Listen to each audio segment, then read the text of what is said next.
All right, welcome CvCISO podcast listeners. Welcome to what episode is 43. this? 43. 43 of the Oh, CvCISO no, podcast. 44. Sorry. 44. I'm 44. I'm 44. You're 44? You're Aw. 44, Jordan? Yeah. I'm the All right, age of this episode. Well, welcome to episode 44 then. Is that the consensus here? Yes. Okay. Yeah, good. Welcome. How you doing, Jordan and Meg? Meg's back. What's up? Doing good. That's 2 thumbs she just put up. Yes, I Two did. thumbs. We decided before the actual recording of this podcast that we might start recording some of our outtakes that we do prior to hitting record on this podcast because we talked about some really crazy stuff and it's kind of fun. We'll have to put the explicit, mature audiences tag on it though. Yeah. Yeah, I think we solved some problems too. I mean, we renamed the Pacific Ocean this morning. You do not want to know what the name is. Yeah, send us an email if you want to know what the name is. We'll tell you. It's confidential for Send now. We haven't an email. made the official announcement yet, but, check the news. It's coming. And then we also sang some songs, according to Jordan. He's got a friend who heard it from a friend who heard it from a friend that I've been messing around. Confirm that. I have actually been messing around. Yeah. But I His just friend- take it on the run. Yeah, but at least now you know that your friend who's hearing things from friends who's hearing from me from friends is a legitimate source of information. Yeah. But is this not the best intro in the world? But for copyright reasons, we can only play that much, right?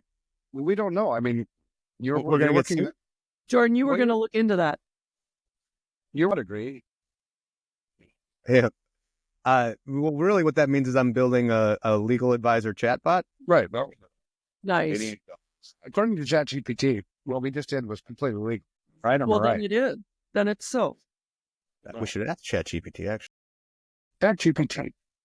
Well, so today's episode, we're going to talk about 5 to 10 essential tips for a vCISO. Why is such a big spread? 5 to 10? You think we won't be able to get through 10? No poor planning on my part, pretty much. Maybe 2. So it could be, we'll give you 1 to 10 tips. Yeah. You'll get at least one. I don't know if we'll get past that one, but yeah, we'll get one. How about just essential tips for vCISOs, and whatever the number is what the number is. See, That sounds more responsible. Let's do that. that's why I'm back. Trying to Huh? keep these yahoos and we didn't record last week, because we didn't have brains like that. Right. What did we do the week before that? Doge? We talked about Doge. I know, I wish I would have been there for that one. Yeah, That was fun. funny. I don't think we didn't even did we post it? We didn't post it, did we? I posted it yesterday. All right. We didn't. So- we don't have, because we didn't record last week. We were kind of off the week, so All right. I just posted. All right, essential tips. You said tip, right? With P? Yes, with the P. Okay, got it. The other one that would be a little harder. So I didn't really plan for that either. Oh, All right. that is the name of the ocean. Gosh, Oh, you just gave a hint. Look at that. All right. Number 1. Sorry. Don't be sorry. Don't be I'm sorry. not sorry. No, You're I feel sorry. sorry. I am sorry. I feel sorry that I've participated in any of this. And I just picture that one listener right now that's just kind of like, come on, guys, get to the tips. Get to the tips with the P, please. They just unsubscribed because they're like, I can't take these people. no, they and- just forward to like minute 5 because they know the first 5 minutes is just a bunch of bullshit. Yeah. Just play it at 2x like everybody else does. All right. God. Number 1, I'm going from one Wi-Fi to another, so you might lose me for a second. Am I still here? So tip number 1 is get better data connection so that No, you I- don't cut in and I out. was just warned, like I'm going from one Wi-Fi AP to another.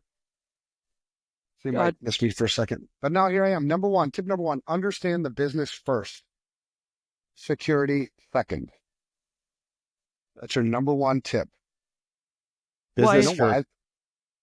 why is that? Yeah, I'm Why just is asking for the audience. No, I think it's a great question.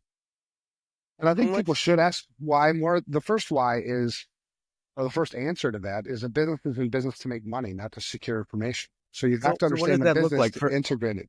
For a vCISO, expand a little bit around that. Like you understand the business first would mean that before you even talk to them, you're doing some research on that business, or is that just kind of the way you first engage with them is inquiring, more business Their mission information? is.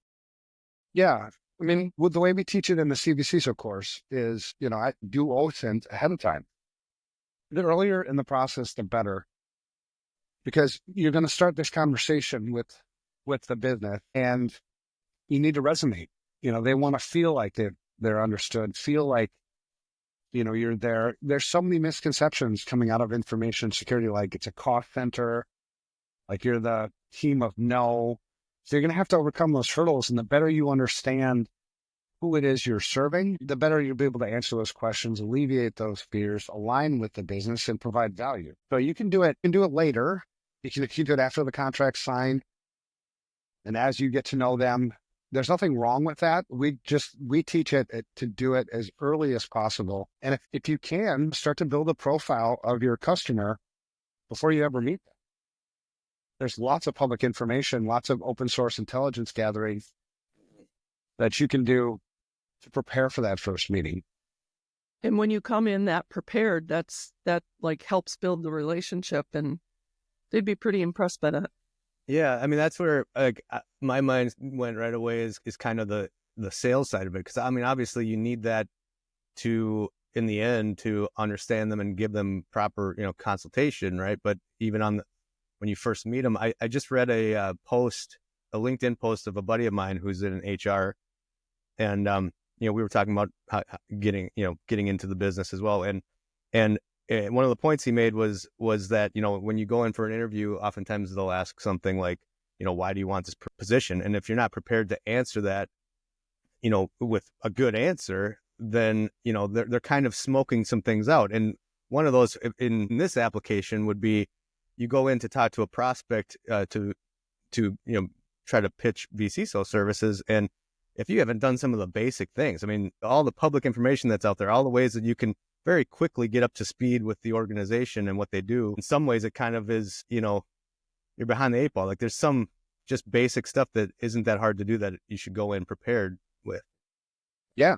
Well, if I was on the other side of the table and you were pitching vCISO services to me and you didn't know anything about me, or you didn't know a significant amount about me, because it's all based on relationships. But it comes across as lazy. It comes across as incompetent. Yeah. The more you know about me, because at the end of the day, that's what this is all about. You're serving me. You're bringing value. And so the quicker as a vCISO you can demonstrate the value you're going to bring, the sooner you become an ally. And when you say me, Evan, you don't mean like that one person. You mean the organization? I think both. Okay. So the way we teach it in the vCISO program, and we create it's a worksheet, right? It's really pretty simple. And you start with the business. You start with understanding why does the business exist? What market are they in? Who's their competition? Has there been any breaking news for them lately? Just all that stuff. And then you do dig into who are the leaders in this business? Who are the ones who make decisions?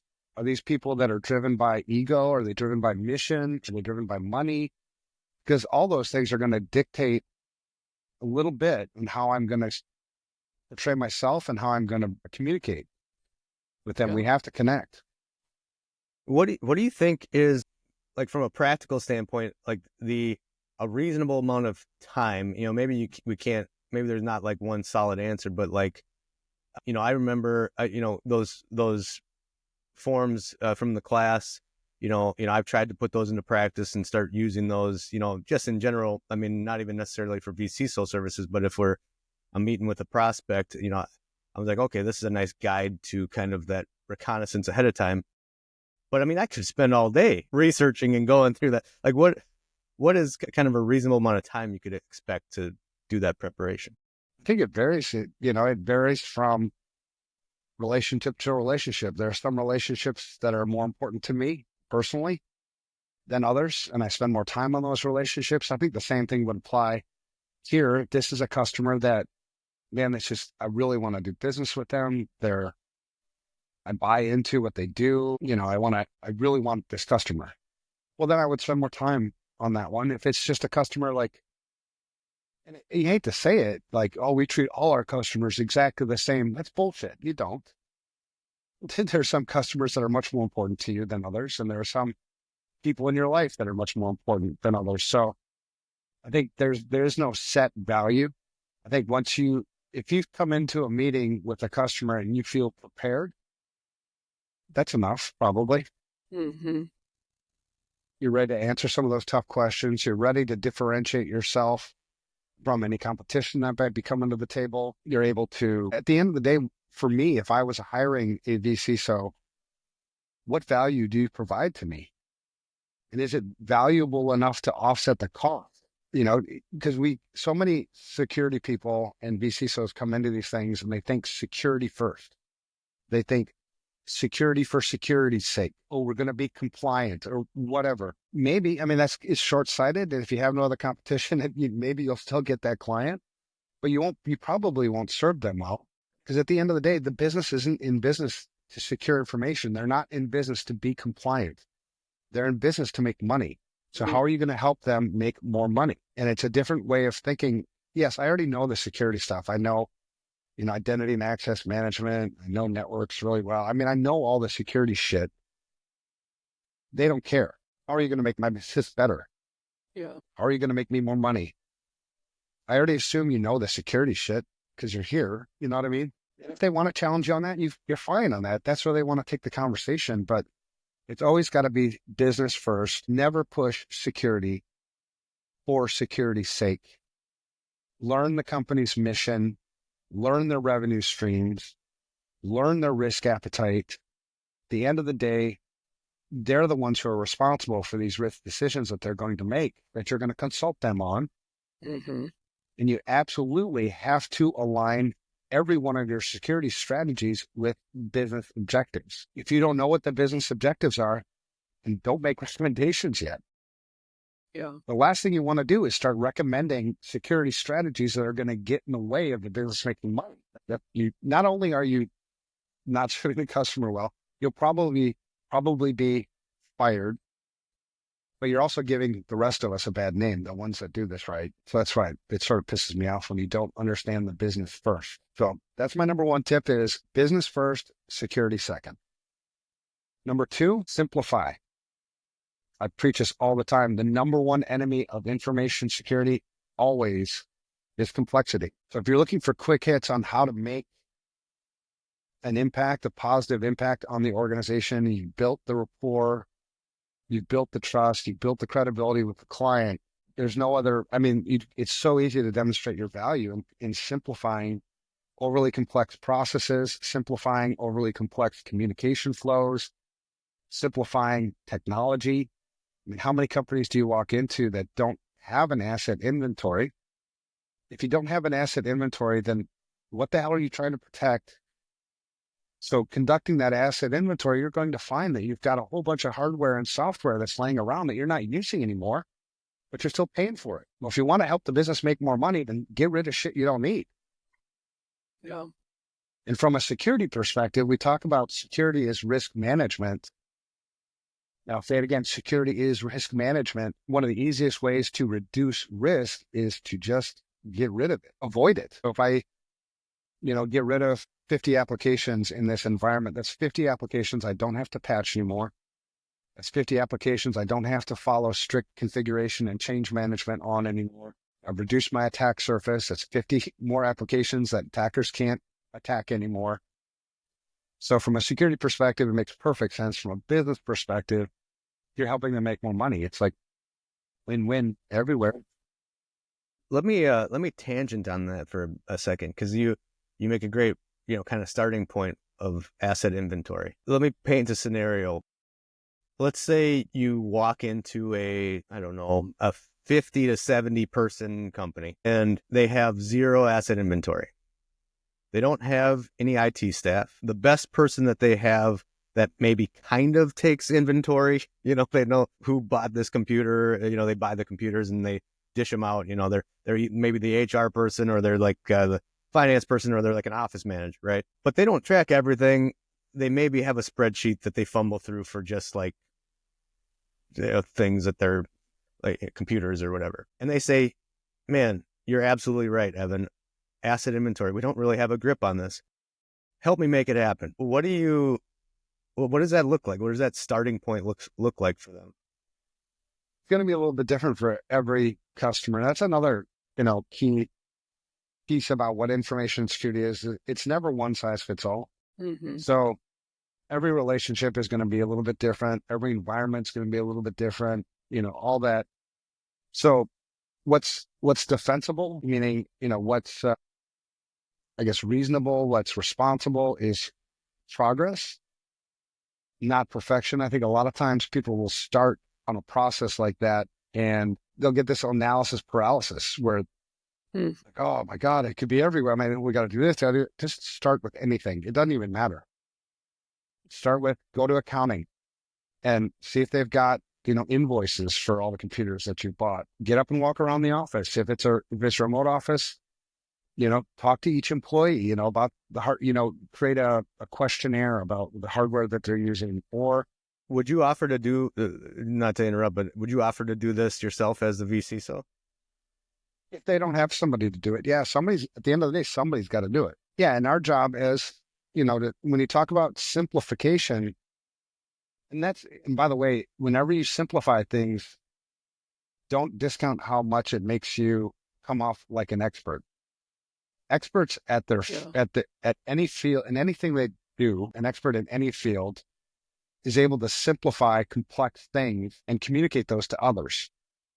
Right. So whenever you run into people that are overly complex, like you ask them, what does a CISO do? And it's like, blah, blah, blah, blah, blah, blah, blah. It may sound like really sophisticated, but what it really is, it's incompetence. Because if you were so good at being a CISO, you would be able to simplify what it is you do. You'd be able to take all these complex things and put it into something that I would understand and probably get it out of your mouth in 15 to 20 seconds, not 10 minutes. Yeah. That's probably one of the the biggest wisdom nuggets I've taken in the last, from one of your blogs in the last bit, because like, I just keep marinating on that. Just like the amount of people that talk so complex to maybe it's just to sound so smart or something. And it's like to just kind of ponder that for a second. Hey, it's okay. First of all, to say it's okay to ask them to simplify it. Like when I read that, one of the first things that it said, that I thought is, Evan just gave me an excuse to continue to ask someone to simplify what they're saying. Recommunicate that. What are you saying? Like, can you break that down better?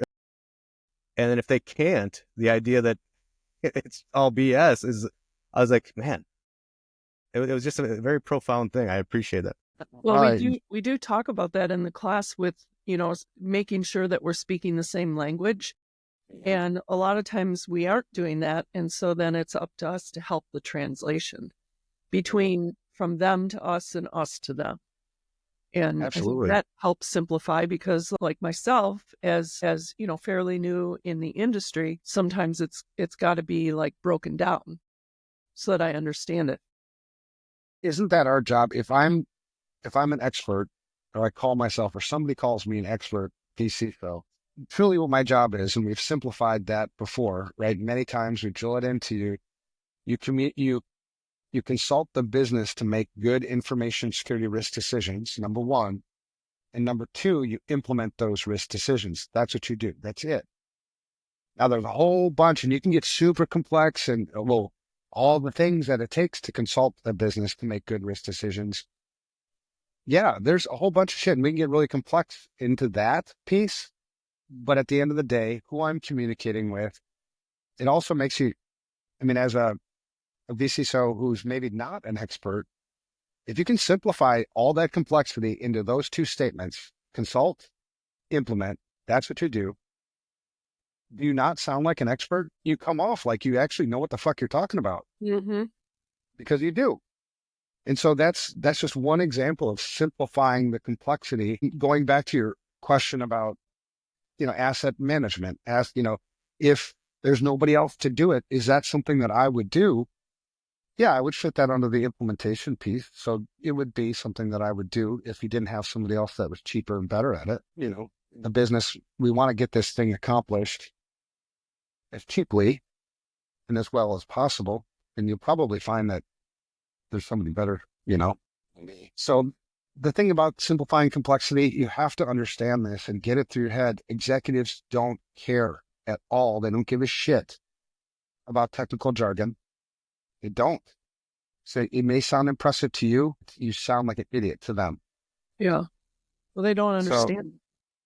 And you see it I see this all the time with CISOs and security leaders with 20, 30 years experience. And you look at their slide deck of a presentation that they're going to be giving to the board of directors. And it's got things like, well, this is how many external threats we blocked at the firewall last quarter. It's like, they don't give a shit about that. I mean, if you read the room too, when you give that presentation, I'd be really interested to see how many of the board members are fully engaged when you're talking about shit like that. Mm-hmm. You'll probably, they're on their phone or they're, looking at something in their, in their board packet. They're not listening. Or if they are listening, there's something that triggered but it's such a waste of time. So you have to translate security risk into business language. That's a huge simplification. Use analogies. That's another thing that experts are really good at, right? They can use analogies. They can put something that's over here that in its raw language, you wouldn't understand it because not because they're stupid either. Like, I can only imagine if a CFO gave me a presentation on how to, do general ledger shit. It's just a different language, but being able to take that complex stuff in this other language and put it into stories and language that they understand, so using analogies, using real world examples. The slippery slope on the real world examples is do not ever oversell fear, right? So we do that a lot, where it's, well, if you don't do this, there was that one breach, I don't know if you knew about the Target breach, but damn, they got fucked, That's not the kind of real world example I'm talking about. It's more like the story. Here's what happened. Here's the lessons that we learned. Here's the outcomes. Here's where we made mistakes. Here's where we made good calls, that kind of shit. Yeah. And focus on risk reduction. Business understands risk, but they understand not security risk. They understand financial risk, reputational risk, compliance risk. This is just another risk. So you're going to have to, but if you put it into that risk reduction kind of world, that'll go a long way in the simplification.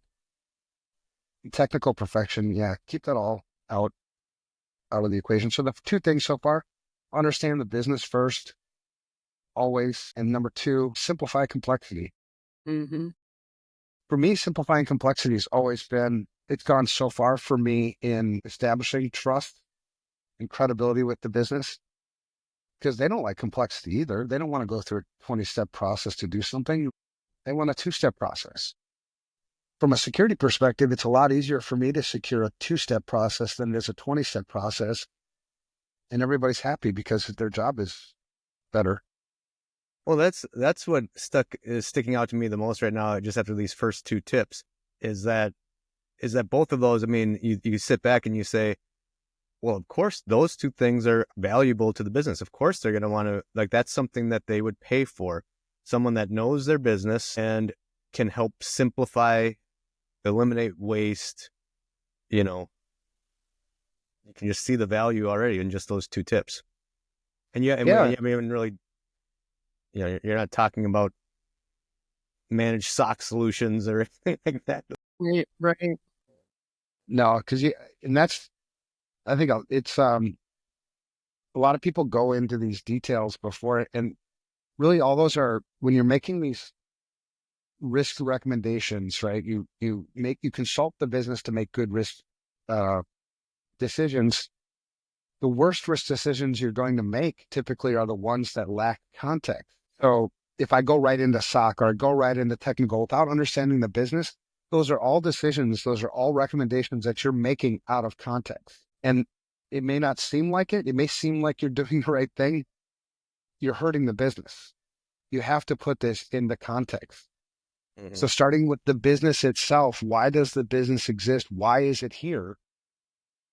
that's the context, right? And then you reel in like, okay, well, this is, and keeping that in mind, I may make the recommendation at some point that we need to put a SOC in place, but it's going to be in context of helping us make more money. Yeah. I wouldn't want to put a SOC in place just for the sake of putting a SOC in place. It's stupid. So yeah, those two things are really important. Number three, you'll find that when you're doing work as a vCISO, that there are, in some cases, just, holy shit, there's a lot of things to do here.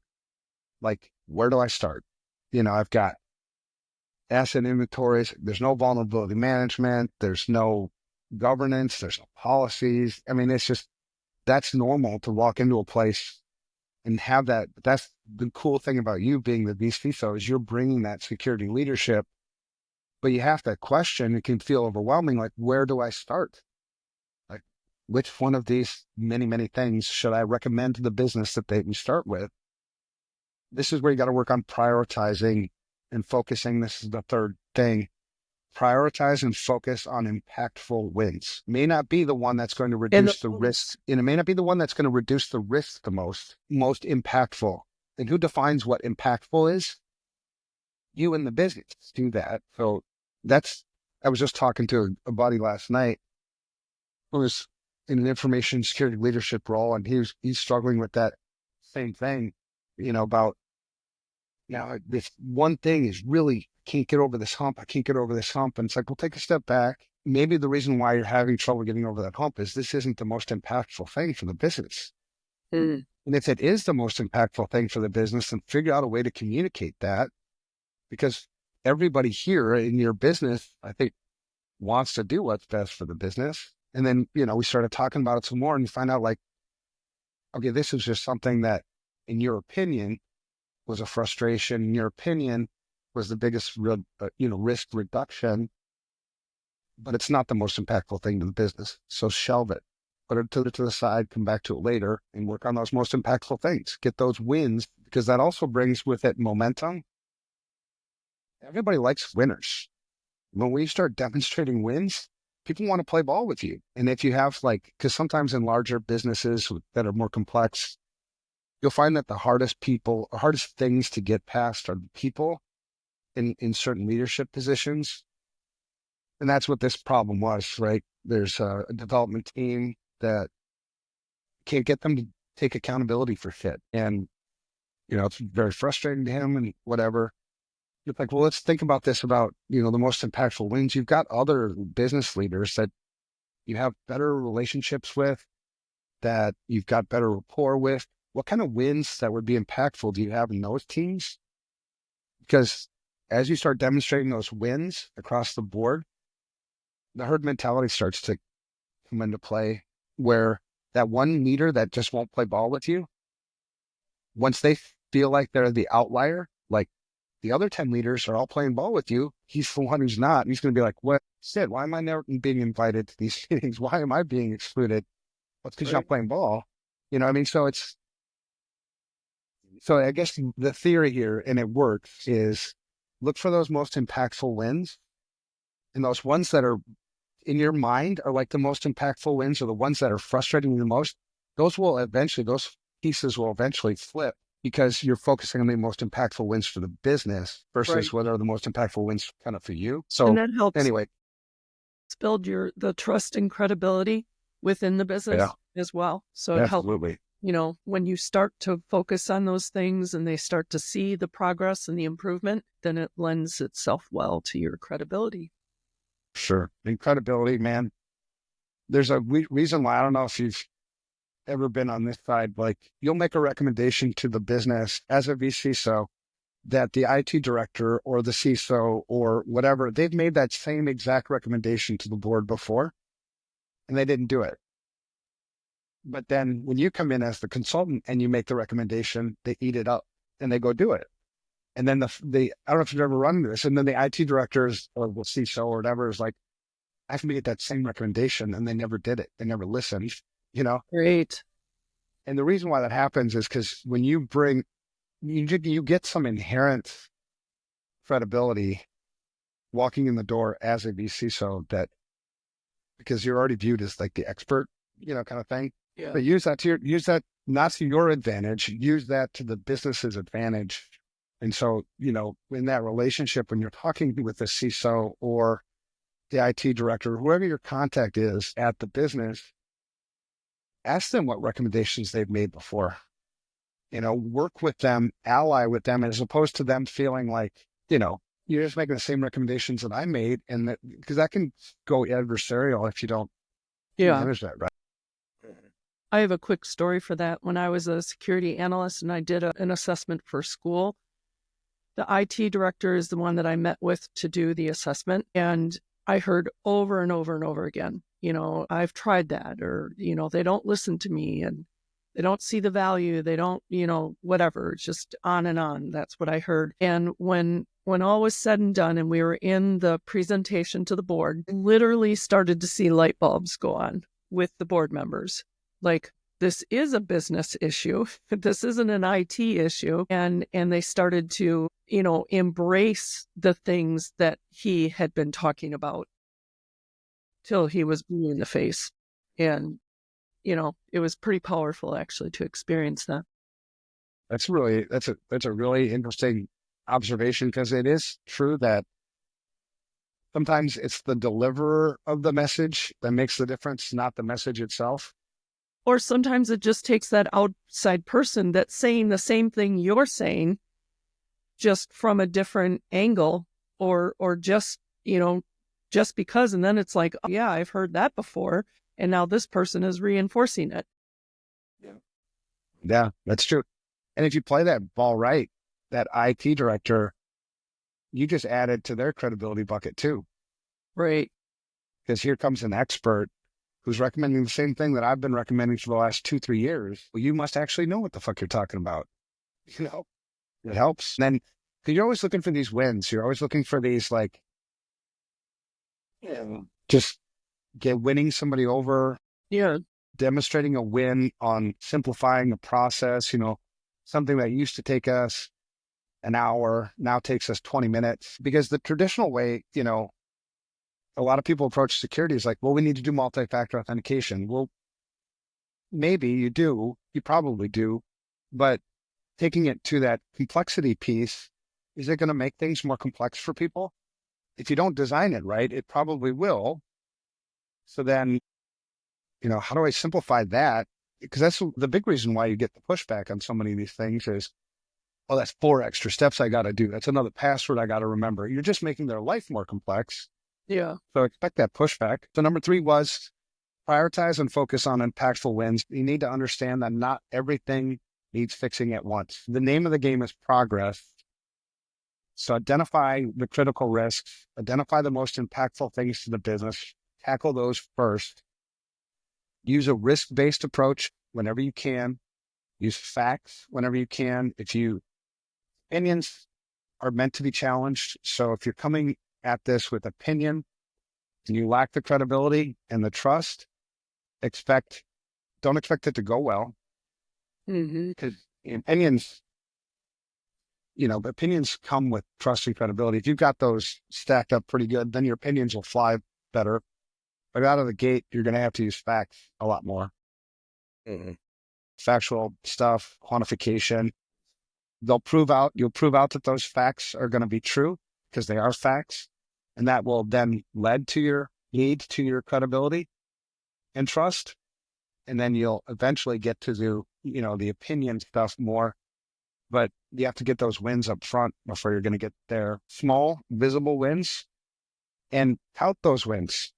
People don't expect people to just know that you just saved the company $1,000 a year by reducing their attack surface. You tout it, remind people about it, because the more you do that, the more you're going to be viewed as a winner. People want to play with winners. And the more you do that, the more value they're going to see in the money they're spending on you. How do you quantify that, Evan? I've always wondered, like, how, you had shared once in class that you were asked one time in a board meeting, how's this going to save us money? You didn't have an answer, so he asked, is this going to make us money? Is this going to make us money? So how do you quantify, like you just said, oh, I'm going to save you $500,000 for whatever it was you mentioned. Then attack surface, by improving their attack surface. How do you quantify? Well, so there's some other backstory. I mean, good things here. When a business executive asks you a question like that, I think a lot of people get anxiety about that kind of question. Shit, or sometimes we get defensive about those questions and stuff. Yeah. If you can get into the mentality as a vCISO or as any leader, rather than feeling anxious or defensive about those questions, welcoming those questions, because anytime an executive opens a dialogue with a security person, that's an opportunity. I'll tell you what I did do, because this was way back when I didn't have the experience that I have now. I buckled. I had no idea how to answer that question. I'd never been answered that question before. I was like, good question. I don't know. Because the last thing, not the last thing, but one of the things you definitely don't want to do in a board meeting is just make shit up.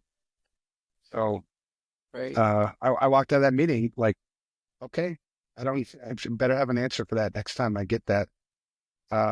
That's what wisdom is too, right? Wisdom is experience with pain. That was an experience that brought some pain with it. So it then leads to wisdom. Were you able to go back and re-answer that again, or did you lose that opportunity? Did not answer that question. I never ended up answering that question to that one person. They ended up being a customer for a while. So we didn't lose them as a customer. It was just I didn't have an answer to that question. But I think had I been better prepared, and I think had I known the business better, I would have had, going back to that first tip, secure, business first, I would have been much better prepared to answer that. So today, if I'm asked that question in a board meeting, I'll usually seek clarity. Like when you say make more money, because this is the business language. The business language is accounting. So when you say make more money, are you talking about top line? Or are you talking about profit? Are we talking revenue or profit? And the reason why that's important is it does change the strategy for how we do security, because we can use security to drive revenue and we can use security to drive profit. We can do them both at the same time too, but I just, looking for that clarity. Now, if I knew a lot about the business and I knew the business objectives, I would probably already know that answer anyway, because I would have read about their business objectives. I would know about their business goals for the next quarter, the next year. So to simplify that, revenue or profit. And so if it's revenue, things that, what are the things that I can do around information security to drive revenue, meaning bring more money in the door? Well, if we build a security program that, depending on the market that we operate in, can we use information security to attract more customers? Yeah. And these are great questions to have in an information security committee where you bring other members of the business to talk about these things. Get some ideation out there. Well, if we did this, we do get customers who inquire about security a lot. It would be better if we had a better answer to this. Okay, that's a potential way. Maybe it's marketing. Maybe we invest some marketing dollars into the stuff we're doing in security to protect our customers. That's exactly what I was thinking too. If it's top line, then really that's up to you. How do you make more money is you have to involve the marketing and sales team. And it's kind of up to them to decide how they can leverage that for more sales. It almost seems like that's the only, if you're not selling security services, then the only way that security makes you money is by pitching that in your, making that a... Well, it's not the only way. There's also like simplification, right? If it's a 30-step process to onboard a new customer, well, what if we made it a 2-step process so we can get customers onboarded quicker and more securely? If it's, certain security controls get in the way of us onboarding customers, maybe they're redundant controls. We have to go through all these hoops, with the security team before, we can sign a new customer. I mean, there's all kinds of different ways when you get creative and bring the business into it, where you can identify pain points they're having and bringing your customers in that you can solve, right? You can remove security controls and still be more secure. We can eliminate some processes. There's no sense in putting those controls on those processes if they don't exist. Well, and that's a great example of the kind of creativity you're talking about, because my brain wasn't even in that place, like thinking about the idea that as a vCISO, you might be removing security control, simplifying security. And even though we're talking about it all the time, still my brain didn't go there. I was thinking, how do you add revenue by adding security controls? And but yeah, that's a great point. Yeah, I mean, if this one security, if there was, in the quantify stuff, you have to dig in, right? And you have to start putting metrics to things, which is usually, that comes with maturity. But let's just say hypothetically, we've done an analysis of a customer onboarding process, and with the existing security controls, it costs us, meaning just in time, or even lost customers, potentially because they're frustrated with it. Say it's $200,000 is what it costs us to have this control. Like if we would remove this control, we think we would make $200,000 extra, right? And do an analysis of the control itself. Well, the control is there to protect us against this risk and this potential loss. And the potential loss is only $100,000. So it's like, from a business perspective, why would it make sense for me to put a control in place that protects me against $100,000 and lose out on 200? So when you have your security first hat on, you're like, well, because it's a security control and we don't want fucking breach. I get that. But from a business perspective, I'm saving $100,000 by accepting this risk of a breach. It's like, I don't want this. It doesn't make business sense for us to put this control in place. Now, then you can put in other mitigating controls, like, even though on the prevention side of things, we may have removed some things to increase the revenue, we've increased monitoring on this because now we know that we have this potential exposure. It doesn't cost us anything more to increase monitoring because that doesn't get in the way of the onboarding the customer. So, we've exposed ourselves a little bit more, but making the business more money, and we've compensated with increased logging. So if somebody does compromise that control that we just exposed or that risk we just exposed, we'll know about it early on and be able to respond to it. But it's that constant thought process throughout the business. What are all the places where we're getting in the way of the business making money and doesn't make sense for us to do that? And as you have these conversations with the business, you become such a big ally to them. So you get invited to all the parties, all the meetings. Security is always thought of first. Like, I wonder what Evan thinks about this, about this new thing that we want to do. He made that last thing we did so efficient. You know what I mean? It starts to snowball for sure. You get invited to parties? Yeah, but I don't go. So so that's the revenue side.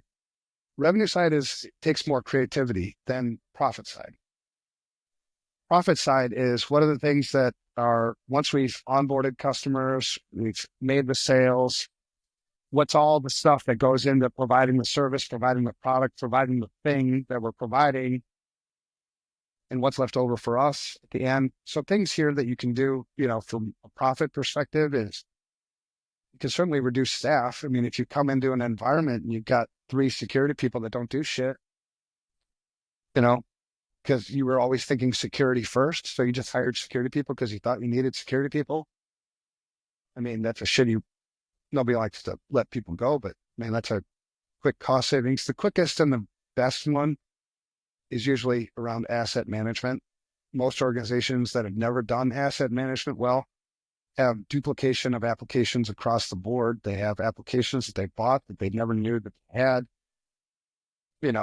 so if you find that you're spending, in a larger organization, $500,000, $1 million on applications that you're not even using, they're not providing any value to the business.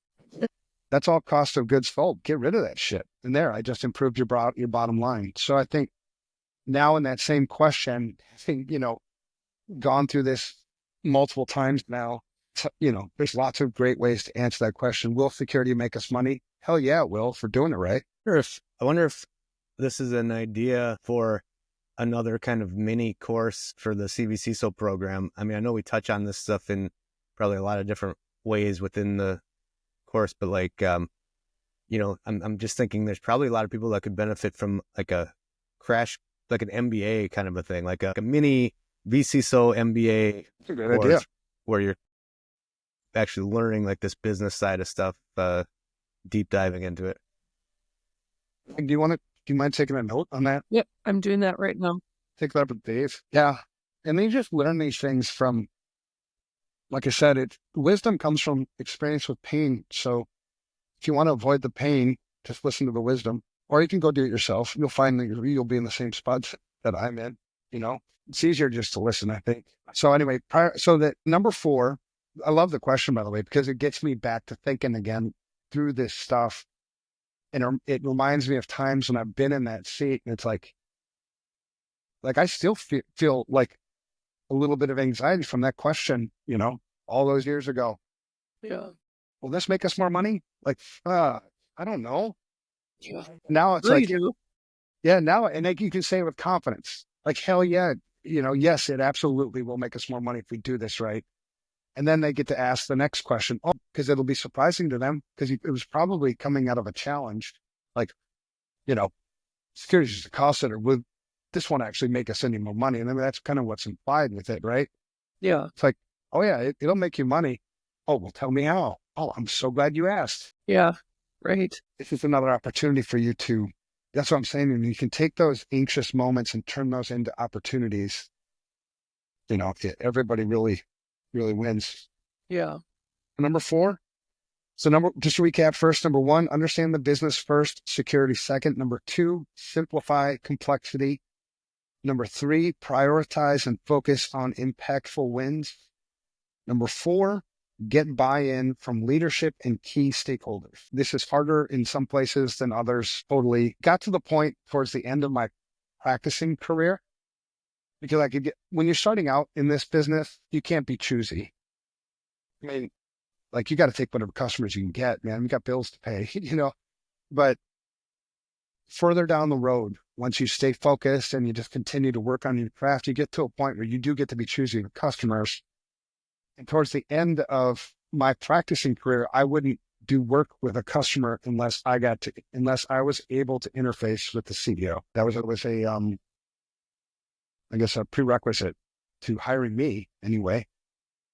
And the reason why it got to that point is because, you already know I have experience. You already have, I've done what I've done. Let's just cut through the bullshit. If you're serious about this, there should be no problem with me interfacing with the CEO. And I'm not talking like you need to have weekly 2-hour one-on-ones. I'm talking like 15, 5-minute weekly just recaps of what the hell's going on and what they should be concerned about. Is at the end of the day, and the reason why that's so important is at the end of the day, it's their responsibility. It's not mine. Yeah. Why would you want me to do information security stuff and never communicate with the person who's actually responsible for it? Doesn't Evan, make what do any you sense. recommend to people if they won't give them the seat at the table? Recognize in your practice, recognize in your customer that your vision, your eventual goal is to get there. So when there are opportunities present themselves to elevate the message, when the opportunity presents itself to make a presentation to the CEO, when the opportunity presents itself when you're walking down the hallway and you see the CEO, those are all opportunities just to make yourself kind of known. And sometimes it takes time.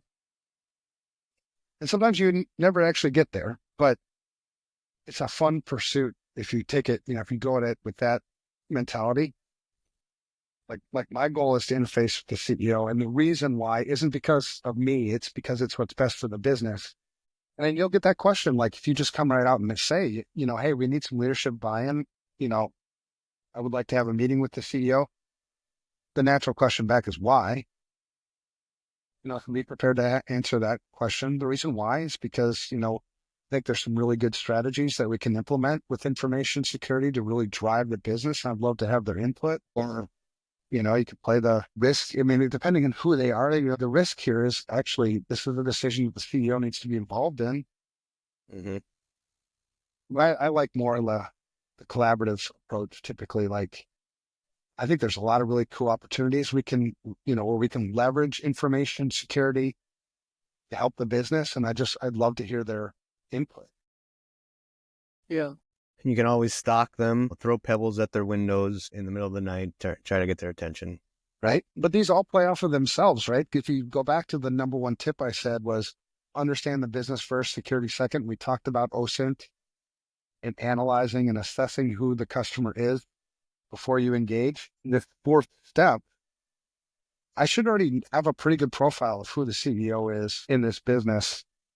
I should already have a pretty good idea what I think motivates them more than other things. Like this is definitely an ego CEO, or this is definitely a money CEO. So when I do get those opportunities to drop something, I want to put it in that language that's going to resonate. They can see it really is kind of a social engineering exercise. It's I've been accused numerous times over the years of trying to socially engineer the company. And in truth, that is what I'm trying to do. Not for me, for you. Right. We have to have this new way of thinking about things. Sometimes you get to the CEO through other leaders. That's the guy that I was talking about last night. That's the approach that we think is going to work best. So working with his boss, and from his boss, now we've built rapport, built trust. His boss is more than open and feels comfortable with him talking to his boss's boss. So just keep making those steps up. And I even gave him, because his boss and his boss's boss both like to scuba dive. I'm like, brother, invite them down here. I mean, hell, what better way to build rapport and trust and credibility with somebody than like hanging out with them? Yeah. That'd be And awesome. So he was like, you never done that before. I'm like, just invite them. Worst thing we can do is say no. Right. And so he invited them, and they said yes. How about that? I know. And then I'm like, remind them that they're going to get a whole bunch of free consulting from me. Awesome. Yeah. So that's the strategy that's working there. But if you just stay focused on what it is you're trying to do, there's lots of different ways and avenues that will open up for you to get there potentially. Yeah. And then if you can get to a spot where like, I'm just not going to do business with you unless I get to talk to the CEO, well, then get through all that bullshit. So for the folks at home, hopefully you wrote that down to, if you're having trouble getting to the CEO, invite them to Evan's house with you. Right. For sure. Open invitation. It's all part of the mission, man. I love helping people. Jordan, I saw your wheels spinning when he was talking. I saw you kind of like, never really thought of that angle. Right. Can I just send, what if I don't want to go with them? Can I just send a bunch of CEOs down to you? And yeah. And I'll send them back like just reprogrammed. I have a quick tangent question again. Sorry. Sometimes in these conversations, I just start, my mind wanders, and then I have these things that I think might be valuable for the listeners, but also for me. As you were kind of talking about, like taking, whatever you can get when you're starting out, and getting to the point where you can be choosy about the clients you take. Do you have an opinion on like how many clients, if you're kind of a one-person vCISO business to start, how many clients can you reasonably support before maybe you need help or something? Yeah, that's a great question, man. A lot of that comes from, this kind of the standard process, right? Is to do an information security risk assessment and then build the roadmap off that risk assessment. And then that'll really tell you a lot about your time commitment for that customer over the next year or 2 or 3. We've generally found in small to mid-sized businesses that a well-seasoned vCISO can handle anywhere between, I would say, 10-ish, 10 to 15 vCISO clients. And that practice, and the practice I'm talking about is at FR Secure. That practice has matured a lot over the years. Starting out, I would say maybe 5 to 10. Because what FR Secure does now, and that's the thing, like just get started down this path, and then you'll continue to find places to refine it, to optimize it, to make it more efficient. Because the way the team does it now is they have an assessor team and a vCISO team. Because the biggest time drain for the vCISO up front is doing the assessments.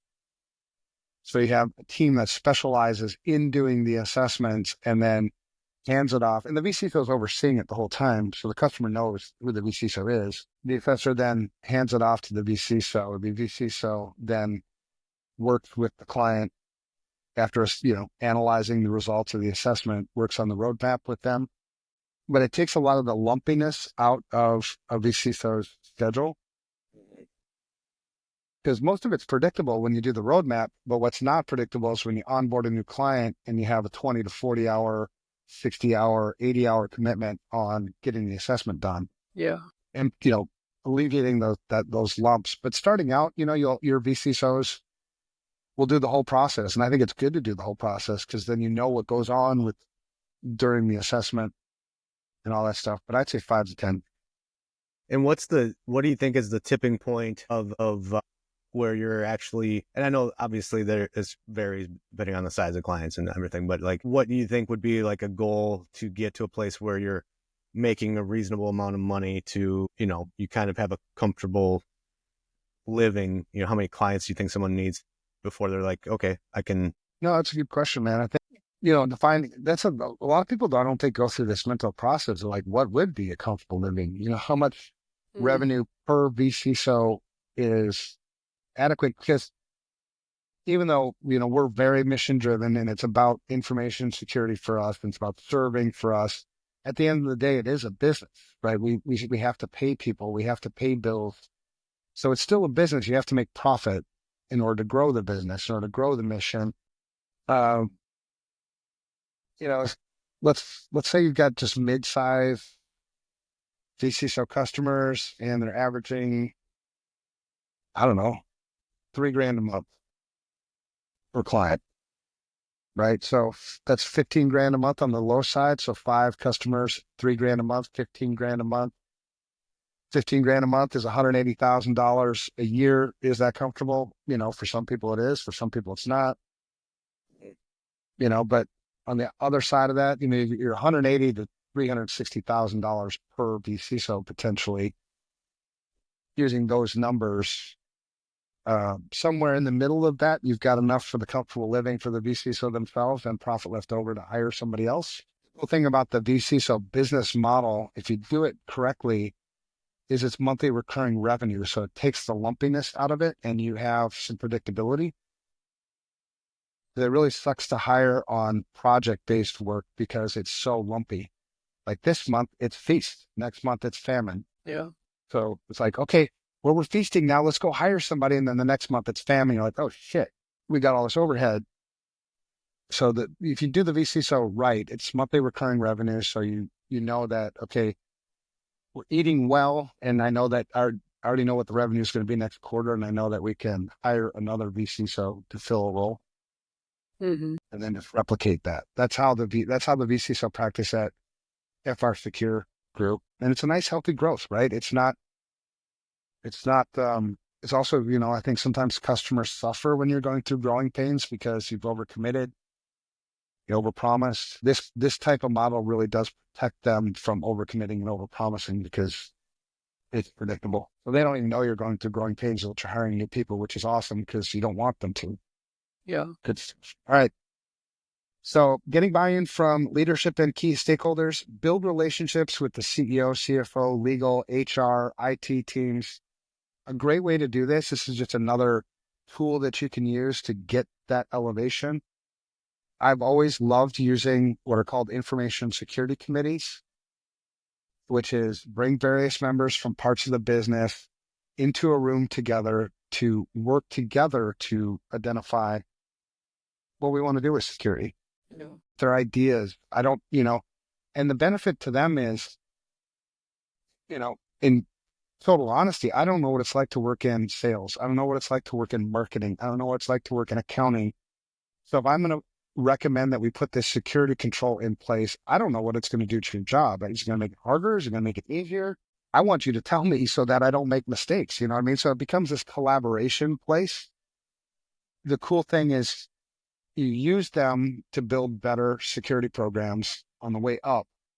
And then you use them to build better security programs on the way down. So you can right? Now, executive leadership is much more likely to take the recommendation of a committee versus some unknown person as a vCISO, potentially. And two, when we do approve things and we've written a new policy, I've got 6 potential advocates to help me implement those things, right? They help me get those things accomplished. So I get it on the consulting side, the benefits of a committee. Again, my job, consult, implement. I get the benefits on the consult side up. I get the benefits of the implementation down. Committees are huge. Yeah. I also think the committee, when I was that security analyst, we started a committee. I think it also helps with number 4, the whole, the reason you're talking about this, the buy-in, because now they start to see it as a business issue, not an IT issue. Amen. Amen. So that's just another tool, another potential strategy you could use to get that executive buy-in if you're struggling with that. And then 5, the last one, and then we'll wrap it up. We'll try to keep the phone short because this one's pretty well understood. Number 5 for me is develop a security roadmap with milestones. Roadmaps, milestones, they're awesome because it gives the business predictability. It justifies your budget. It gets people involved in the process. The milestones all give you opportunities to demonstrate that success. We talked about before, number 3, focusing on those impactful wins. Your roadmap is hopefully full of a whole bunch of impactful wins, and tout that shit. And helps Everybody, you prioritize them. Exactly. Everybody wants to play with winners. So as you're winning on this roadmap, it just snowballs. Yeah. All right. So that's what I got for my 5. I got more, but I think that's good. We're at an hour. Yeah. Hey, I did want to announce something that, Evan, you mentioned earlier, hey, talk to Dave about that. So Dave Tuckman is going to be the new executive director for Security Studio Academy, and his official start date is March 1st. So just tomorrow. So I guess it's the 3rd, but I'm super excited. We've already been working together, and I think we're going to make a great team. Yeah. And one really common FAQ on that is, well, what about Meg? Meg's still here. This is a role that really, I think it sort of straddles the business part of the academy with the instruction part on the academy. Meg is still here. Meg is still rocking. I think if anything, Meg's going to become much more effective in what she's good at. So I'm really excited about it. Yeah, I am too. And I'm thrilled with the change. Like, I'm thrilled with letting finally some direction. I don't have to work for Evan anymore. That's the only part I miss, Evan, to be perfectly honest, is meeting with you. Yeah, but I sucked at giving you good direction, Meg. So I'm happy that you're going to get some. Yeah, I know. I mean, not that I'm agreeing with you, but I do kind of know. Yeah, call a spade a spade. That's what it is. All right. Well, thank you guys so much. I think this was a good episode. Hopefully people got a lot of value out of it. I loved your questions. It's you guys. Every time I talk to you guys, you make me feel smarter than I actually am. So I appreciate that. Well, good. I'm glad we can make you feel smart. Same here. So go out there and be smart. That's right. Talk to you guys later. All right, folks. Bye. Bye.